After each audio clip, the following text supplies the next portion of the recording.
ಆ ಒಮ್ಮೆ ಯೋಚಿಸಿ, ನಾವೇನಾದ್ರೂ ದೊಡ್ಡ ತಪ್ಪು ಮಾಡಿದಾಗ ನಮ್ಮ ಮಿದುಳು ಆ ತಪ್ಪನ್ನ ಒಪ್ಪುಕೊಳ್ದೆ ನಮ್ಮ ವೈಫಲ್ಯಕ್ಕೆ ಇಡೀ ಪ್ರಪಂಚದ ಮೇಲೆಯೇ ಗೂಬೆ ಕೂರಿಸಲು ಶುರು ಮಾಡಿದ್ರೆ, ಅಂದ್ರೆ ನಮ್ಮ ಬ್ಲೇಮ್ ಬೇರೆಯವ್ರ ಮೇಲ್ ಹಾಕಿದ್ರೆ ಏನಾಗಬಹುದು? ಅದೊಂದು ಅಪಾಯಕಾರಿ ಹಂತ. ಖಂಡಿತ. ನಮಸ್ಕಾರ. ಇವತ್ತಿನ ನಮ್ಮ ಈ ಆಳವಾದ ವಿಶ್ಲೇಷಣೆಯಲ್ಲಿ ಕ್ಯಾರೆಕ್ಟರ್ ಸ್ಟಡಿ ಹಾಗೂ ಅ ಲೆಗಸಿ ಆಫ್ ವೆಂಜನ್ಸ್ ಅಂಡ್ ಬ್ಲಡ್ಶೆಡ್ ಕಥೆಯ ಮೂಲಗಳನ್ನ ಇಟ್ಕೊಂಡು ಸುಭಾಸ್ ಅನ್ನೋ ವ್ಯಕ್ತಿಯ ವಿಚಿತ್ರ ಮನಸ್ಥಿತಿಯನ್ನ ಡಿಕೋಡ್ ಮಾಡಲಿದ್ದೇವೆ. ನಮ್ಮ ಉದ್ದೇಶ ಏನಂದ್ರೆ, ಪಶ್ಚಾತ್ತಾಪ ಅನ್ನೋದು ಒಂದು ತಣ್ಣಗಿನ ಕ್ರೂರ ಕೋಪವಾಗಿ ಹೇಗೆ ಬದಲಾಗುತ್ತೆ ಅಂತ ಅರ್ಥ ಮಾಡ್ಕೊಳ್ಳೋದು ಅಲ್ವಾ? ಹೌದು, ಖಂಡಿತ. ಇದೊಂದು ಅತ್ಯಂತ ಆಸಕ್ತಿದಾಯಕ ಸೈಕಾಲಜಿಕಲ್ ಕೇಸ್ ಅಂತಾನೆ ಹೇಳ್ಬೋದು. ನಮ್ಮ ಮೂಲಗಳನ್ನು ನೋಡಿದ್ರೆ ಸುಭಾಸ್ ಒಂದು ಕಾಲದಲ್ಲಿ ಅಪಾರ ಅಧಿಕಾರ, ಆಮೇಲೆ ಮನೆತನದ ನಿರೀಕ್ಷೆ, ಗೌರವ ಎಲ್ಲವನ್ನೂ ಅನುಭವಿಸಿದವನು. ಆದ್ರೆ ಈಗ ಒಂದು ಮರದ ಕೆಳಗೆ ಹೊಟ್ಟೆಗೂ ಗತಿಯಿಲ್ಲದೆ ಕೂತಿದ್ದಾನೆ. ನಿಖರವಾಗಿ. ಇಲ್ಲಿ ನಾವು ಗಮನಿಸಬೇಕಾದದ್ದು ಅವನ ಆರ್ಥಿಕ ಸ್ಥಿತಿಯನ್ನಲ್ಲ, ಬದಲಿಗೆ ಅವನ ಆ ಮಾನಸಿಕ ರಕ್ಷಣಾ ವ್ಯವಸ್ಥೆ, ಅಂದ್ರೆ ಅವನ ಮಿದುಳಿನ ಡಿಫೆನ್ಸ್ ಮೆಕ್ಯಾನಿಸಮ್ ಹೇಗೆ ಕೆಲಸ ಮಾಡ್ತಿದೆಯಂತ. ಒಂದ್ ನಿಮಿಷ, ನನಗಿಲ್ಲೊಂದು ಅರ್ಥವಾಗ್ತಿಲ್ಲ. ತನ್ನ ದುರಾಸೆಯಿಂದಲೇ ತಾನು ಎಲ್ಲವನ್ನೂ ಕಳೆದುಕೊಂಡೆ ಅಂತ ಅವನಿಗೆ ಚೆನ್ನಾಗಿ ಗೊತ್ತು. ಆದ್ರೂ ವಿದ್ಯಾ ಮತ್ತೆ ಶಿವರಾಮೇಗೌಡ್ರ ಮೇಲೆ ಸಂಪೂರ್ಣ ಬ್ಲೇಮ್ ಹಾಕ್ತಾನಲ್ಲ. ಒಬ್ಬ ಮನುಷ್ಯನಿಗೆ ತನ್ನ ತಪ್ಪನ್ನ ಮರೆಮಾಚೋಕೆ ಹೇಗೆ ಸಾಧ್ಯ? ಇದನ್ನೇ ಮನೋವಿಜ್ಞಾನದಲ್ಲಿ ನಾವು ನಾರ್ಸಿಸಿಸ್ಟಿಕ್ ಇಂಜುರಿ ಅಥವಾ ಅಹಂಕಾರದ ಮೇಲಿನ ಆಘಾತ ಅಂತೀವಿ.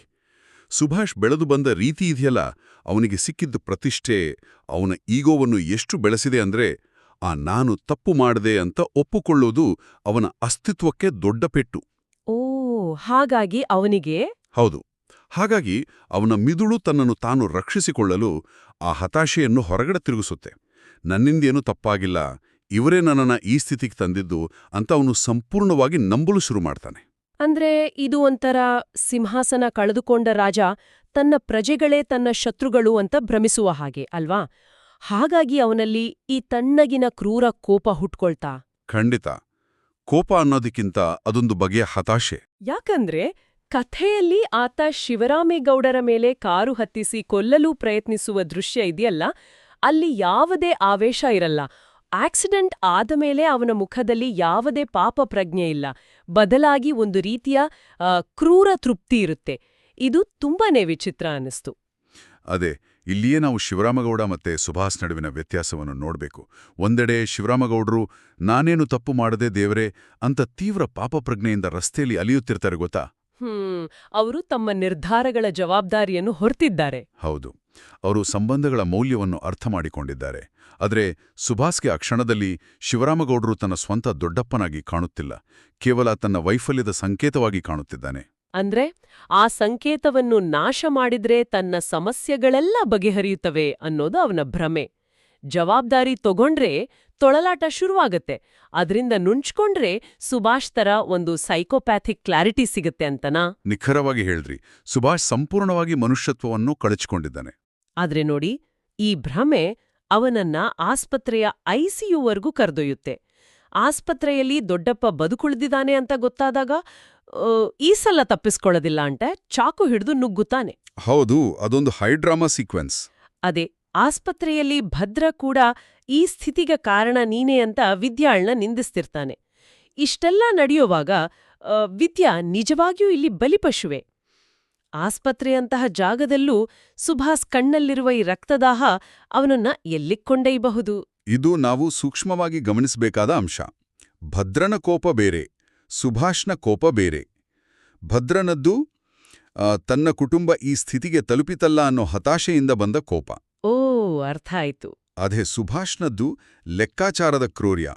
ವಿದ್ಯಾ ಇಲ್ಲಿ ಅವರವರ ಅಹಂಕಾರ ಮತ್ತು ಹತಾಶೆಗಳನ್ನು ಹೊರಹಾಕುವ ಒಂದು ಕೇಂದ್ರಬಿಂದು ಅಷ್ಟೇ. ಸುಭಾಸ್ ಆ ಐಸಿಯು ಒಳಗೆ ಹೋಗುತ್ತಿರುವುದು ಕೇವಲ ಕೋಪದಿಂದಲ್ಲ, ಮತ್ತೆ ತನ್ನ ಅಹಂಕಾರದ ರಕ್ಷಣೆಗಾಗಿ. ಹೌದು, ತನ್ನ ಈಗೋ ರಕ್ಷಣೆಗಾಗಿ ಮಾಡ್ತಿರುವ ಅಂತಿಮ ಯತ್ನ ಅದು. ಆ ಕ್ಷಣದಲ್ಲಿ ಹೊರಗಡೆ ಈಶ್ವರಿಯವನ ನೋಡುವುದು ಈ ಲೆಕ್ಕಾಚಾರ ಮುಂದೇನಾಗ್ಬೋದು ಎಂಬ ಸಸ್ಪೆನ್ಸನ್ನು ಮತ್ತೆಷ್ಟು ಶಿಖರಕ್ಕೇರಿಸುತ್ತೆ. ಅಂದ್ರೆ ಪ್ರತೀಕಾರ ಅನ್ನೋದು ಕೇವಲ ಸೇಡಿನ ಕಥೆಯಲ್ಲ, ಅದು ನಮ್ಮದೇ ತಪ್ಪುಗಳನ್ನು ಮುಚ್ಚಿಡುವ ಒಂದು ಭಯಾನಕ ಮುಖವಾಡ. ಸುಭಾಷ್ ತನ್ನ ತಪ್ಪುಗಳನ್ನು ಒಪ್ಪಿಕೊಳ್ಳಲಾಗದೆ ತನ್ನವರನ್ನೇ ಮುಗಿಸುವ ಹಂತಕ್ಕೆ ತಲುಪಿದ್ದಾನೆ. ನಿಜ. ತನ್ನ ಅಹಂಕಾರದ ರಕ್ಷಣೆಗಾಗಿ ಮನುಷ್ಯತ್ವವನ್ನೇ ಬಲಿಕೊಟ್ಟಿದ್ದಾನೆ ಆತ. ಇಷ್ಟೆಲ್ಲ ಚರ್ಚೆ ಮಾಡಿದ್ಮೇಲೆ ನನಗೊಂದು ಹೊಸ ವಿಚಾರ ಹೊಳೆಯುತ್ತಿದೆ. ಸುಭಾಷ್ನ ಈ ರಕ್ತದಾಹದ ಬಗ್ಗೆ ನಾವು ಇಷ್ಟೊತ್ತು ಮಾತನಾಡಿದ್ವಿ ಅಲ್ವಾ? ಆದ್ರೆ ಒಂದು ವೇಳೆ ಶಿವರಾಮೇಗೌಡ್ರು ಆ ಐಸಿಯುನಿಂದ ಬದುಕಿ ಬಂದು ಸುಭಾಷ್ನ ಈ ಕ್ರೌರ್ಯದ ನಡುವೆಯೂ ಅವನನ್ನು ಕ್ಷಮಿಸ್ಬಿಟ್ರೆ ಏನಾಗ್ಬೋದು? ವಾವ್, ಅದೊಂದು ದೊಡ್ಡ ಟ್ವಿಸ್ಟ್ ಆಗ್ಬೋದು. ಹೌದಲ್ವಾ?